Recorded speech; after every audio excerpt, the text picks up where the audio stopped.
मैंने दरवाजा खटखट किया और वह तुरंत खुल गया। मेरी माँ वहां खड़ी थी, जिनके बाल जमा हुए थे। मैं उनके आंगन में कूदी और रो पड़ी, क्योंकि मेरे खिलौने पिछली कुछ देर में झपझा गए थे। माँ ने मुझे सांत्वना दी और अंदर लिया। तभी मुझे एहसास हुआ कि घर में कुछ अजीब है। दादी के लिविंग रूम की सफेद रोशनी अब मंद हरी हो गई थी। केवल छत पर छुपे लाइट्स जल रहे थे। मैंने पापा से पूछा, आप अन्य लाइट्स क्यों नहीं जलाते? उन्होंने गुस्से में कहा, बच्चे, ज्यादा दखल मत देना। उनका चेहरा इतने गुस्से वाला था जैसे वे मुझे निगलना चाहते हो। मुझे लगा कि वे अजनबी हैं, बिल्कुल भी मेरे पापा जैसे नहीं। पापा का स्वभाव चाहे कभी कठोर हो, इतना नहीं हुआ था।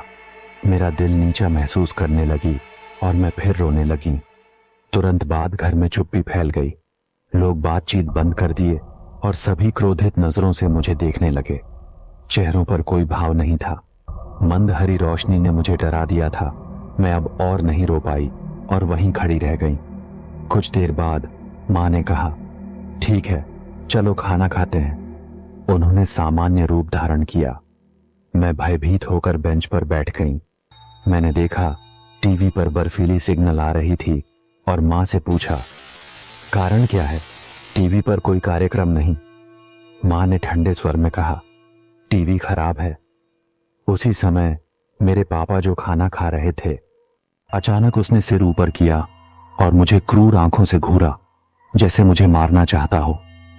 मैंने ऐसा भाव पहले कभी नहीं देखा था। उस समय मुझे यकीन हुआ कि वह मेरे पापा नहीं है। मैंने साहस जुटाकर मां से कहा, मेरे खिलौने नीचे भूल गए हैं, मैं लेने जा रही हूं। मैं खड़ी हुई और दरवाजे की ओर बढ़ी। पीछे मुड़कर महसूस कर सकी कि सभी लोग मुझे देख रहे थे, फिर भी कोई बात नहीं कर रहा था। कांपते हुए दरवाजा खोलकर बंद किया और तेजी से नीचे दौड़ी। दूसरी मंजिल पर पहुंचते ही ऊपर से दरवाजा खोलने की आवाज आई, जिससे मैं रो पड़ी, लेकिन कोई पीछा नहीं कर रहा था। मैंने जोर लगाकर सड़क पर दौड़ी, जहां अब ज्यादा लोग नहीं थे। एक मोड़ पर मैंने मां को देखा। उसके बाल खुले थे। अजीब तरह से मेरा अंतर्ज्ञान बोल गया कि वह मां है।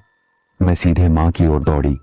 मां गुस्से में थी, लेकिन मेरा डर दिखाकर उन्होंने पूछा, तुम कहां गई थी? परिवार लंबे समय से मेरी तलाश कर रहा था। तभी मुझे एहसास हुआ कि मैंने जो जगह देखी थी वह दादी का घर नहीं था। मैं इतनी डरी थी कि कुछ नहीं कह पाई, सिर्फ कांप रही थी। मां ने मेरी हालत देखकर मुझे वापस घर ले आई। उस बड़े साले को मैंने एक निवाला नहीं खाया। परिवार इस घटना पर विश्वास नहीं करता था और मेरा अनुभव सुनकर चेहरा सफेद हो गया। फिर हमारे घर ने नया मकान खरीदा।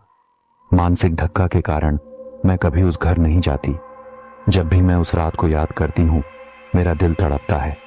आज तक नहीं जान पाई कि वह दिन सपना था या वास्तविक डरावना अनुभव।